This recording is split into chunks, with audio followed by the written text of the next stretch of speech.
На денот на лицата со хендикеп 3 декември, Оделението за јавни дејности од општина Кочани не ги заборави децата од паралелката со посебни потреби во основното училиште Малина Попиванова. Представници ги посетија и ги израдуваа децата со подароци и училишен прибор.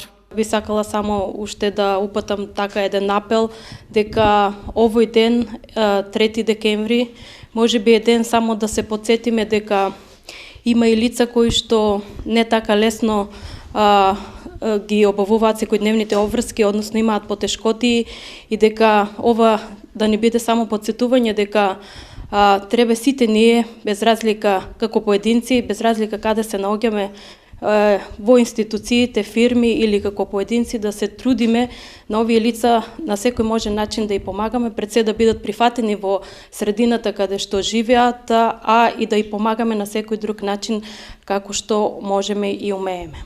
Децата со посебни потреби во специјалната паралелка се потрудиле заедно со дефектолозите да направат изработки и честитки кои беа изложени во училиштето. На овој ден, 3 декември, сакам да искажам една огромна благодарност до општината на градот Кочани, до локалната самоуправа, која што секоја година не посетува и ни носи материјали кои што ни се и те како потребни за текот на работата. Благодарение на нив успеавме да ја направиме на ова изложба со детските изработки.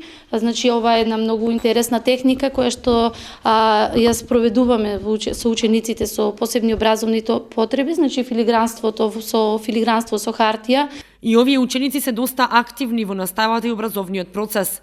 Ученик од паралелката учествува на ликовна колонија во Велес. Сакам да искажам една благодарност до наставничката по ликовно образование, која што е денеска менторка на еден наш ученик и која што го однесе ученикот Емрал Демиров во Велес да учествува во една ликовна колонија која што се организира по повод овој ден, значи во училиштето Маца Овчарова, и изложбата е организирана токму за овие ученици.